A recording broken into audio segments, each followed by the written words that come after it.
Bonjour tout le monde. Aujourd'hui, nous recevons Carole Monet.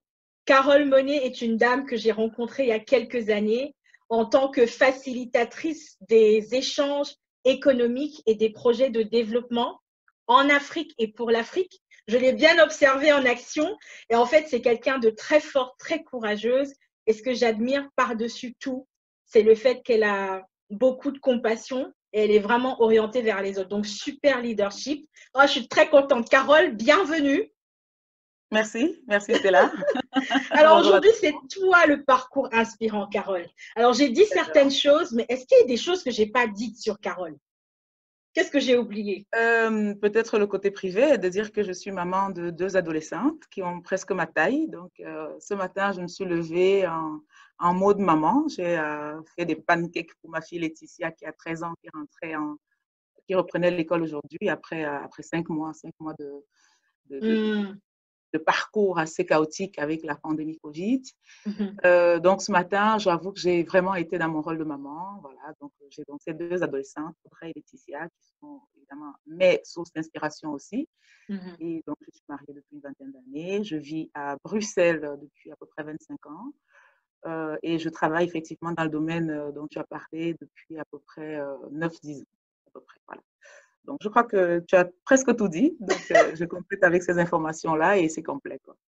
Ben, on va découvrir la suite, hein. Mais tu parlais de tes deux adolescentes aujourd'hui. Je comprends qu'elles sont super importantes pour toi. Oui. Quand elles te demandent, si elles te demandent, si ce n'est pas encore fait, qu'est-ce que la réussite? Qu'est-ce que tu leur réponds en fait? Euh, alors, j'ai la chance d'avoir des adolescentes qui sont assez ouvertes d'esprit et qui captent en fait rapidement les réalités de la société parce qu'elles sont métisses, hein, donc elles sont issues de deux cultures, la culture Mm. africaine et la culture occidentale. Et finalement, la réussite pour moi, et ce que je leur dis, c'est vraiment d'être dans une dynamique de faire ce qu'elles aiment. Je dis toujours à mes filles, réussir dans la vie, ce n'est pas forcément être, je ne sais pas moi, ingénieur ou bien médecin ou avocat ou avoir des grandes euh, ambitions, mais c'est d'être à l'endroit où on est et de faire ce qu'on aime. Donc, Mm. pour mes filles aujourd'hui, évidemment, elles sont adolescentes, donc elles ont encore plein de rêves. Je Mm. leur dis souvent que quel que soit le métier qu'elles voudraient faire dans l'avenir, quelle que soit l'issue du parcours qui sera le leur, ce que je voudrais, évidemment, c'est qu'elles fassent ce qu'elles aiment avec passion. Moi, je suis une passionnée. Tout ce que j'entreprends dans ma vie, je le fais avec énormément de passion et je pense que la passion est importante, hein, que ce soit au niveau privé, que ce soit au niveau professionnel. Il faut aimer ce qu'on fait.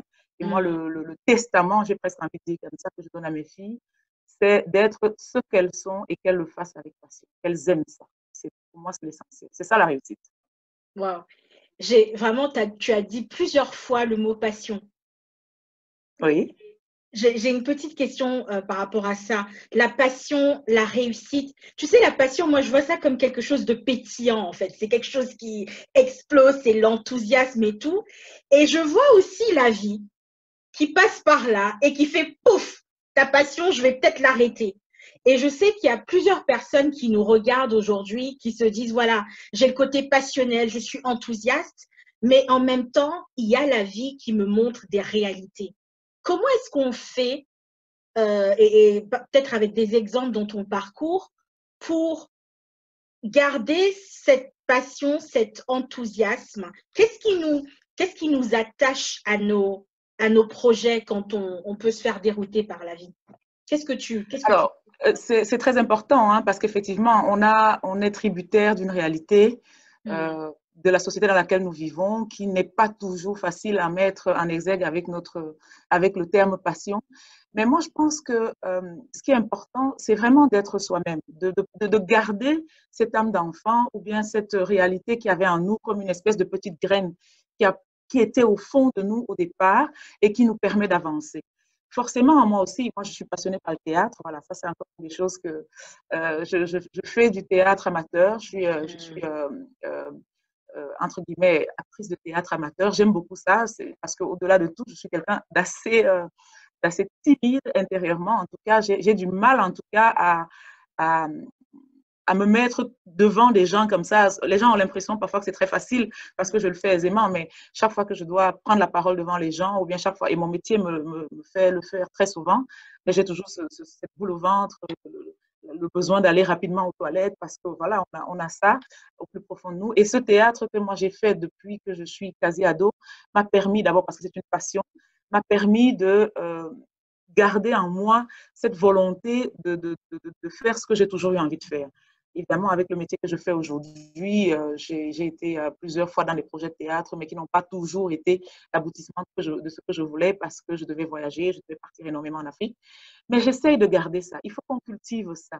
C'est un peu comme une plante que nous avons à l'intérieur de la maison et pour laquelle, effectivement, il faut une certaine attention pour que la plante puisse s'ouvrir, s'épanouir. Nous devons être capables de réaliser certaines choses, mais vraiment ne pas éteindre cette étincelle qui est au plus profond de nous. Quel que soit le métier qu'on fait, hein, moi je dis à mes filles, si vous voulez être des coiffeuses, alors soyez des coiffeuses passionnées. Coupez les cheveux, coiffez avec passion. Si vous voulez être des institutrices, faites-le avec passion. Ce que je voudrais communiquer à travers ça, c'est de se dire que chaque matin, en fait, quand on se lève pour aller travailler, pour aller faire ce qu'on fait, il faut qu'on se lève avec ce punch-là qui est le nôtre et qui fait qu'on a envie d'aller faire ce qu'on fait. Le jour où on se lève en se disant « Oh, j'ai plus trop envie », alors à ce moment-là, peut-être que c'est le moment de se reposer les bonnes questions et voir est-ce que c'est vraiment ce que j'ai envie de faire. Mais il faut vraiment qu'on cultive cette petite graine qui était en nous dès le départ et qui, pour moi, effectivement, doit être chaque jour mise en évidence. Waouh! Alors, c'est merveilleux parce que je te découvre aussi, je découvre une autre facette de Carole, c'est génial. Merci pour ta générosité. Carole, il y a quelque chose que tu as dit. Et alors, c'est vrai que, tu sais, tu disais tantôt, j'ai quelquefois la boule au ventre. Et moi, je t'ai vu en action. Tu parles, ton métier fait en sorte que tu as besoin de t'exprimer en public, t'exprimer auprès de grandes personnalités. Et voilà, il y a des enjeux qui sont là. Et malgré ça, Carole est une personne courageuse, forte, qui va quand même exprimer ce en quoi elle croit finalement. Qu'est-ce que Oui, tout à fait. Qu'est-ce que tu dirais à ceux qui disent non, mais je suis timide, je suis tout petit, je n'en vaux pas la peine? Parce que toi, quand même, tu interagis avec des personnes, Oui, ça peut être intimidant.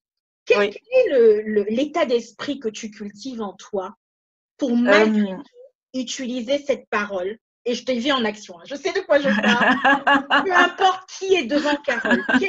Qu'est-ce que tu peux dire aux gens pour oser, malgré ce sentiment de petitesse? Et moi, je l'ai aussi, hein. Qu'est-ce que tu fais? Qu'est-ce qui passe dans la tête de Carole? euh, je, je, je crois en moi profondément. Je crois effectivement que j'ai des aptitudes et j'ai des connaissances que le métier que j'ai eu m'a donné et que j'ai aussi acquises avec le temps, hein. Donc, quand je commençais ce métier il y a 9-10 ans, évidemment, je n'avais pas l'aisance que je pourrais éventuellement revendiquer d'avoir aujourd'hui. Et c'est vrai ce que tu dis, je suis une femme, je suis d'origine africaine. Parfois, il m'arrive d'être dans des milieux où je dois affirmer effectivement un certain leadership en disant que moi aussi, je le vaux bien. Euh, et on a l'impression aussi que notre rôle est aussi quelque part un rôle pédagogique. C'est-à-dire qu'on doit aussi parfois éduquer les gens.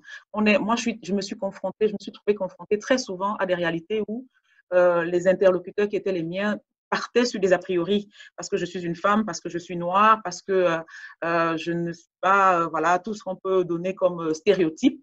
Et puis après, à un moment, mon rôle aussi à moi, c'était de leur faire comprendre que non, au-delà de tout ce que vous pouvez penser, j'ai la capacité de vous apporter quelque chose dont vous avez besoin. Donc, il y a cet échange qui peut être mis en place entre nous deux. Et puis, les gens le comprennent. Les gens le comprennent aisément d'ailleurs. Et puis aussi, il y a les résultats, évidemment, hein. Donc, moi, de par le métier que je fais, ma base de données d'entreprise, les entreprises avec lesquelles j'interagis depuis une dizaine d'années, m'ont aussi permis d'affirmer quelque part que j'avais effectivement quelque chose dont elles avaient besoin. Mais c'est une quête perpétuelle parce que chaque fois que je prépare un projet en Afrique, où avant je m'occupais du Middle East, là c'était aussi assez compliqué du point de vue culturel parce que le rôle de la femme, la place de la femme n'est pas toujours acquise. Mais il a fallu effectivement que je puisse compter sur les interlocuteurs avec une pédagogie, hein, donc en leur expliquant que il ne faut pas s'arrêter au fait que je sois une femme et que je sois tout ce qu'on peut considérer comme stéréotype, mais que j'ai quelque chose à leur apporter. Les gens l'entendent, Oui. Les gens y croient, les résultats sont là, et puis le reste se fait tout seul. Mais rien n'est acquis. Ça, c'est vraiment quelque chose que j'ai envie de dire. C'est une question vraiment de croyance aussi en soi, parce que finalement, j'ai envie de dire que si nous, on ne croit pas en nous, malheureusement, il y a très peu de chances que les autres le fassent. Donc, il faut vraiment avoir euh, au plus profond de nous-mêmes cette conviction que nous le valons bien. Waouh. Parcours génial. Moi, je suis trop contente de t'avoir aujourd'hui. Tu as parlé de ton expérience avec le Middle East, le Moyen-Orient, et de prendre sa place. Tu vois, Oui. vraiment, comment est-ce qu'on prend sa place? Parce que on commence par quoi? Est-ce qu'il y a des aptitudes à développer? S'il y avait trois compétences clés à développer, ce serait quoi pour prendre sa place?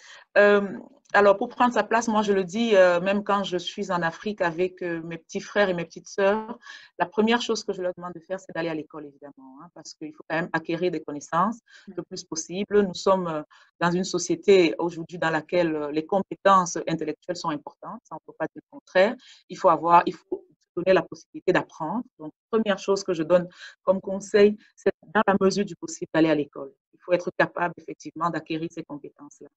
Maintenant, une fois qu'on a acquis les compétences, il faut effectivement croire en soi. Donc, se dire que ces compétences-là, on l'a en nous. D'avoir étudié à l'ULB, d'avoir fait médecine à l'ULB, on ne vaut pas moins que une autre personne qui a étudié parce que cette personne est d'origine occidentale, par exemple, ou bien parce qu'elle a un nom avec une résonance qui passe beaucoup mieux. Donc, il faut croire en soi. Et puis, la troisième chose, et pas des moindres, être capable effectivement de pouvoir transmettre cette chose qu'on a acquise à l'école et cette croyance qu'on a en nous. Donc, apprendre, acquérir ça pour soi et puis pouvoir transmettre. Je crois que pour moi, s'il y a trois étapes que j'ai presque envie de dire, quasi step by step, ce sont ces trois-là. Donc vraiment, se former, prendre ça sur soi en se disant, je le vaux bien, je suis capable, et puis apprendre à donner ce qu'on a appris aux autres. Et le reste, j'ai envie de dire, faire confiance, ça va de soi après. Wow. Wow, ok, je suis inspirée, Carole. Carole, j'ai une autre petite question. Ça concerne, je dirais, les valeurs. Les valeurs, pourquoi? Parce que je pense que j'ai rencontré beaucoup de personnes qui, quand elles ont des opportunités, ont du mal à faire des choix. Et quelquefois, ces choix impliquent, voilà, je vais peut-être laisser tomber certaines de mes valeurs. Est-ce que c'est la seule opportunité qui vient à moi? Est-ce que je dois l'accepter? Est-ce que tu as déjà eu ce genre de cas où tu dis non à une opportunité parce que pour X raison ou Y, elle ne, elle n'est pas en accord avec tes propres valeurs? Ah Qu'est-ce que oui, tu oui, oui, dirais bien quand il faut sûr. faire ce genre de choix? Oui, bien sûr. Je suis purement commerciale, c'est-à-dire j'ai étudié vraiment le commerce international, le marketing et tout, ça c'est mon domaine, avec un diplôme de communication aussi que j'ai fait. J'ai eu l'opportunité il y a quelques années de pouvoir travailler dans un secteur de lobbying. Je ne vais pas donner plus de détails là-dessus, mais c'était en fait le lobbying, on voit ce que c'est, hein, c'est-à-dire influencer, être capable de pouvoir influencer les décideurs de par des opinions, donc trouver des personnes influentes qui vont pouvoir proposer des solutions sur des réalités de la vie. Par exemple, je prends le cas du sel. Ici, en l'occurrence, on me demandait de travailler par rapport à un lobbying, le lobbying du sel. Et on sait très bien, évidemment, que le sel n'est pas toujours très bon pour la santé. Je me suis trouvée face à une réalité euh, où j'ai eu un questionnement personnel en me disant, OK, est-ce que je suis capable, moi, aujourd'hui, parce que je suis commerciale et que j'ai appris à vendre, est-ce que je suis capable de vendre tout? La réponse a été non. La réponse a été non parce que, au-delà de ce que j'ai appris à l'école, j'ai évidemment aussi une éthique. Je suis un être humain, j'ai ma culture, j'ai mes réalités, j'ai ce à quoi je crois. Et il faut évidemment que ce que je fais comme boulot, que je puisse m'épanouir dans ce que je fais par rapport à cette éthique-là. Et donc, pour moi, ça a été très clair dès le départ. Je me suis dit non, je préfère, à la limite, être dans un environnement professionnel qui est peut-être au niveau, je ne sais pas, financier ou bien au niveau moins bien que ce que j'aurais pu obtenir si j'avais accepté tout, mais être capable de me regarder. Oui, c'est très important, évidemment, hein, parce qu'on est des gens, en tout cas, je crois fermement au fait qu'on puisse être capable de se regarder le matin et de se dire que ce qu'on fait, on le fait bien et qu'on le fait pour une cause à laquelle on croit. la croyance, quelle qu'elle soit, hein, il y en a qui croient en Dieu, il y en a qui croient aux hommes, il y Mm. en a qui croient en la nature, mais quelle que soit la forme de la croyance à laquelle on adhère, il faut qu'elle reste en adéquation avec ce qu'on fait professionnellement, évidemment. Donc, même si on te propose de faire quelque chose qui, au niveau financier, va te rapporter énormément, s'il y a une inadéquation avec ce à quoi tu crois, personnellement, moi, je ne suis pas capable de le faire.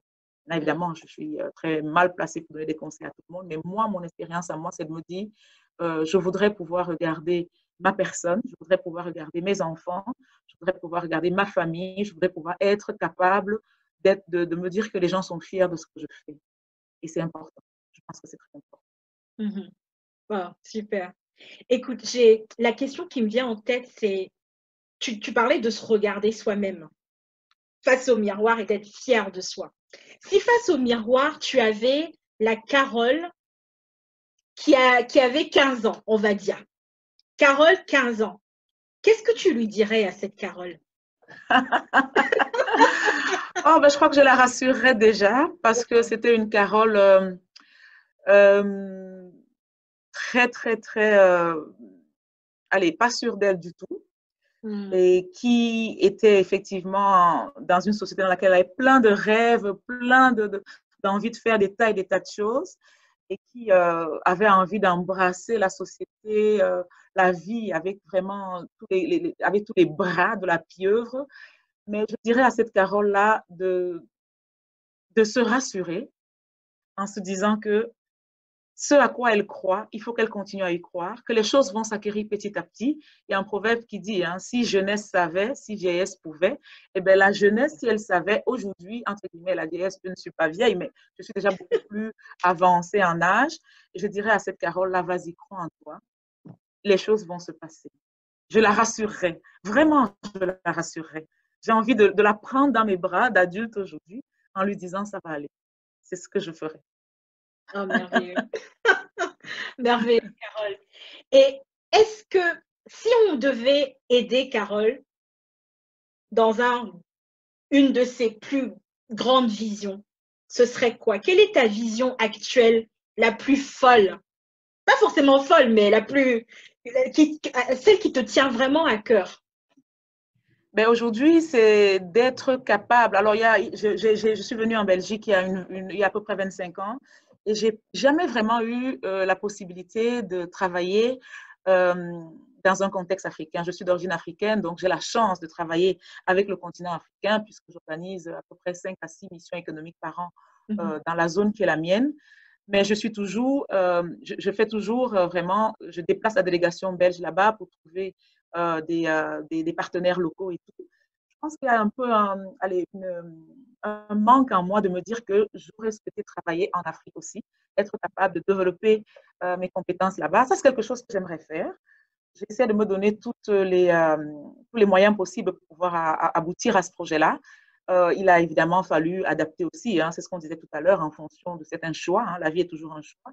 Les filles sont adolescentes, elles étudient en Belgique. Donc, je ne pouvais pas comme ça partir à un moment quand elles étaient encore petites pour réaliser ce rêve-là. Mais tout doucement, aujourd'hui, elles deviennent grandes, elles sont capables de comprendre ça. Et puis, avec aussi tout ce que la société nous permet de faire en termes de communication, de moyens de transport aérien et autres, je mhm, pense qu'il y aurait moyen de le faire. Donc, oui, c'est vrai que c'est un rêve que j'ai, c'est de pouvoir avoir la possibilité de travailler dans un contexte africain. Donc, quand je suis venue ici, il a fallu que je m'adapte à la culture occidentale. Je pense que je l'ai bien fait. Maintenant, je pense que ce serait aussi un réel défi pour moi de pouvoir retourner là-bas avec cette culture occidentale et de pouvoir continuer euh, ou en tout cas réapprendre ma culture africaine dans un milieu professionnel. Ça, c'est un beau rêve. J'espère que je pourrai effectivement un jour le réaliser, je te dirai. mais on te le souhaite, Carole. Et puis, on est là, hein, si tu as besoin de nous pour t'aider Ah ben, je dans prends cette note. dynamique.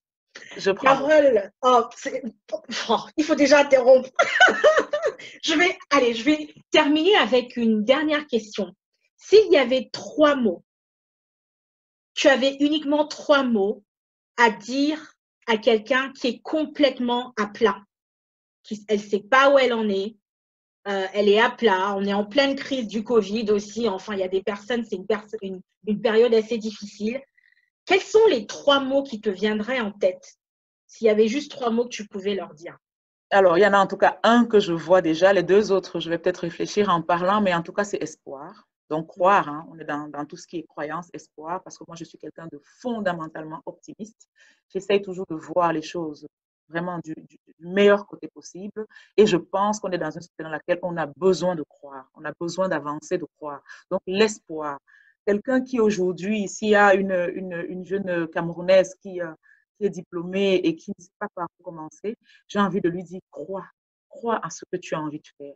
Il y a moyen. Évidemment, opportunité. Avoir la possibilité de se trouver au bon endroit, au bon moment, avec les bonnes personnes. Donc, à ce moment-là, on a des opportunités qui peuvent s'ouvrir. Et pour terminer, réalisation. Quand on a cette opportunité, réaliser ce qu'on a envie de faire. Espoir, opportunité et réalisation. Espoir, opportunité et réalisation. Ça, c'est, voilà. Ça, c'est Carole Monet. Carole, merci énormément pour cette discussion. Moi, j'ai bien envie de continuer. Je ne sais pas pour les autres, mais j'ai envie encore de continuer, Mais continuer. moi, j'ai quand même envie de dire quelque chose aussi par rapport à toi, parce que tu as été, moi on s'est rencontrés dans un contexte où moi je venais vraiment assister à un déploiement de talents, de jeunes talents africains ici à Bruxelles il y a quelques années, comme tu l'as dit. Et j'avoue que j'ai été fort frappée, hein, je te l'ai toujours dit, par ce qui dégageait de toi. Et ce qui dégage de toi, c'est cette croyance, effectivement, dont on parlait tout à l'heure. Tu as cette façon de communiquer ce en quoi tu crois qui ne peut pas laisser les gens indifférents. Et je pense que toi aussi, en tant que personne, une belle personne qui a quelque chose à transmettre, je pense sincèrement que ton parcours doit vraiment pouvoir être vu. Parce qu'il y a beaucoup de gens, beaucoup de femmes, parce que tu es une femme, tu es d'origine africaine, tu évolues dans une société occidentale, avec tout ce qu'on a dit pendant l'interview, qui ne sont pas toujours des réalités faciles, mais tu réussis à tracer un chemin qui est vraiment un chemin magnifique. Et j'ai presque envie de dire que ce que tu fais pour moi, j'ai envie de te retourner l'interview et de le faire pour toi aussi, parce que tu le vaux bien. Franchement, j'ai vraiment envie de te le dire. Carole, je n'ai pas vu cette partie venir. Merci énormément. C'était de l'improvisation à la fin, mais je pense que c'est nécessaire de le dire. Mais merci beaucoup pour ton retour et c'est comme ça en fait qu'on s'aide, voilà, on s'élève et qu'on co-crée. Et je pense que tu es d'accord de dire que c'est ce qu'on souhaite pour le continent, pour les Tout à fait. diasporas, Tout à toujours fait. d'être dans cette entraide. C'est comme ça qu'on va pouvoir créer j'appelle ça un nouveau style de leadership en fait, où Tout à malgré fait. le Tout fait à qu'on fait. soit quelqu'un de forte, de courageuse, qui ose et qui est dans l'audace, tu sais, on en Tout parlait à tant, fait. malgré la Tout à peur fait. contre, eh ben, Tout à fait. qui avons de la compassion, on veut élever, on veut s'élever avec tout le monde. Et oh là là, je vais parler longtemps, moi aussi, je vais C'est très important parce que on est la dimension féminine aussi, hein, on est des femmes, donc ça c'est quelque chose on doit aller arracher en fait. Hein. Donc moi je dis toujours quand je suis dans des projets où je vois qu'il y a 80 ou 90% d'hommes qui sont présents, très peu de femmes qui n'osent pas pour des raisons qu'on peut débattre en long, en large et à travers. Donc il y a aussi un message de notre part pour nos congénères qui sont féminines, qui sont vraiment des femmes, pour leur dire que cette place-là, il n'y a rien à faire. Il faut qu'on aille l'attraper et qu'on la prenne. Comme Napoléon avait pris la couronne et s'était autoproclamé, parce que si on ne le fait pas, j'ai presque envie de dire qu'il n'y a personne qui le fera. Donc, cette croyance qu'on a, qu'on doit avoir, on doit la communiquer aussi à toutes les femmes qui se posent des questions, qui n'osent pas, qui ne sont pas assez rassurées. Hein. On revient encore à la Carole de 15 ans qu'il fallait rassurer, qu'il fallait prendre dans les bras. Nous, si on peut apporter ça à ces femmes-là, je pense que ça vaut la peine. Vraiment, ça vaut la peine. Ah, Carole, merveilleux. Ah, je suis tellement contente. Moi, je ne sais pas pour les ans, mais je suis super contente. Et j'en ai appris de belles choses sur toi. Carole, merci énormément pour ton temps. Je te dis merci aussi pour les autres, hein, ce que tu as partagé aujourd'hui. Et Carole, on continue l'aventure, surtout pour ce projet-là dont tu as parlé, là, la vision. Ah ben oui, on continue ça. Avec grand plaisir, Stella. Merci Ok, beaucoup. très bien. Carole, au revoir. À Au bientôt. revoir. À bientôt.